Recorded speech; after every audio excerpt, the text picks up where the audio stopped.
Assalamualaikum warahmatullahi wabarakatuh. Baiklah, pada kesempatan kali ini saya akan melanjutkan pembahasan kita pada bab 1, yaitu tentang sifat koligatif larutan. Pada pertemuan sebelumnya, kita sudah membahas tentang satuan konsentrasi, pengertian sifat koligatif larutan, dan sifat koligatif larutan yang pertama yaitu penurunan tekanan uap. Sekilas membahas dari pertemuan sebelumnya, yaitu tentang penurunan tekanan uap. Perhatikan bagaimana penambahan gula mengurangi tekanan uap. Di sini terdapat dua tabung yang pertama berisi air murni dan tabung yang kedua berisi larutan gula. Pada larutan gula, partikel gula yang terdapat pada larutan gula akan menghalangi molekul air dalam penguapan sehingga terjadi penurunan tekanan uap. Sekarang kita lanjutkan ke sifat koligatif yang kedua, yaitu tentang kenaikan titik didih atau delta Tb. Perhatikan diagram PT larutan dan pelarut.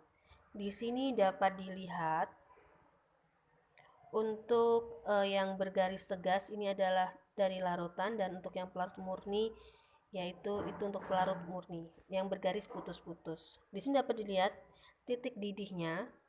Untuk pelarut murni di sini,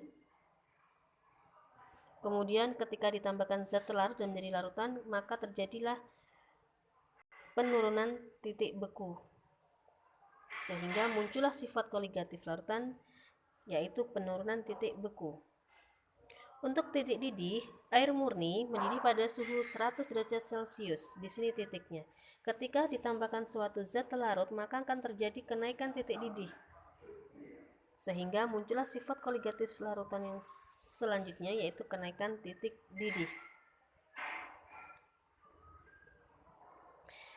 Di sini disediakan tabel hubungan antara pelarut dengan tetapan titik didih larutan.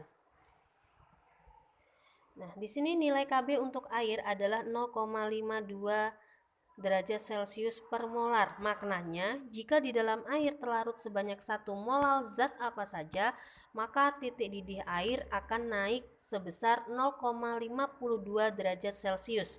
Dan jika di dalam air terlarut sebanyak 2 molal zat apa saja, titik didih air akan naik sebesar 1,04 derajat Celcius dan seterusnya. Sehingga besarnya kenaikan titik didih larutan merupakan hasil kali antara tetapan kenaikan titik didih molal Kb dengan konsentrasi molal M dari larutan, atau dinyatakan sebagai berikut.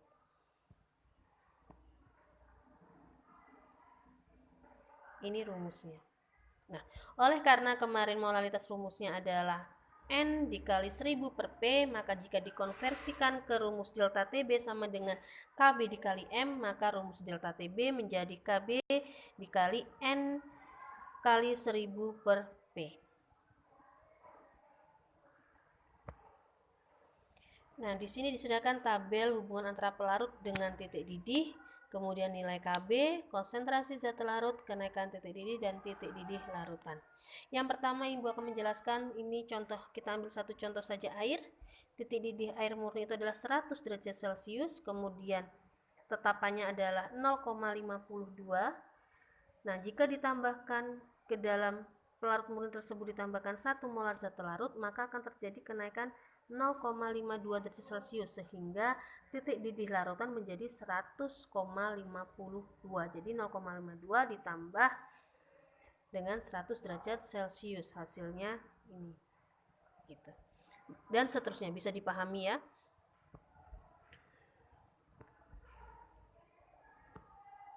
Kemudian sifat koligatif yang ketiga yaitu penurunan titik beku larutan atau delta Tf.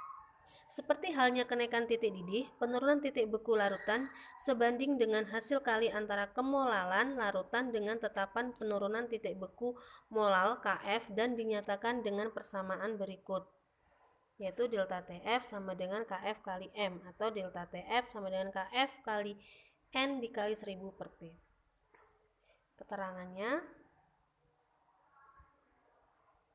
Kemudian sifat koligatif yang terakhir yaitu tentang tekanan osmotik.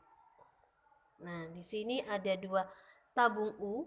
Yang pertama ini berisi dengan water atau solvent pelarut murni, dan yang kedua adalah sweeter, larutan gula. Peristiwa bergeraknya partikel atau molekul atau ion dari suatu larutan yang lebih encer atau pelarut murni ke larutan yang lebih pekat melalui dinding semi permeabel disebut dengan osmosis. Ini di sini membran semi permeabelnya. Jadi ketika air murni, dia karena kepekatannya sama, ini tidak bergerak. Tapi ketika ditambahkan larutan gula, di mana akan menjadi lebih pekat, maka air murni ini akan bergerak ke yang lebih pekat. Maka terjadilah tekanan osmotik.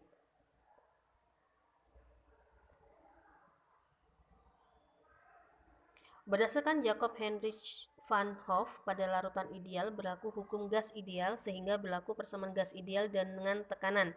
Tekanannya dapat dituliskan sebagai berikut: P sama dengan nRT per V. Jika tekanan osmotik larutan dilambangkan dengan Pi, oleh karena N per F dinyatakan dengan konsentrasi suatu larutan M, maka nilai tekan osmotik suatu larutan dapat dinyatakan sebagai berikut, yaitu Pi sama dengan nRT per V atau Pi sama dengan MRT. Berikut keterangannya. Oke, baiklah, itu adalah materi untuk hari ini. Selamat belajar dan silahkan dicatat di buku catatan. Terima kasih. Wassalamualaikum warahmatullahi wabarakatuh.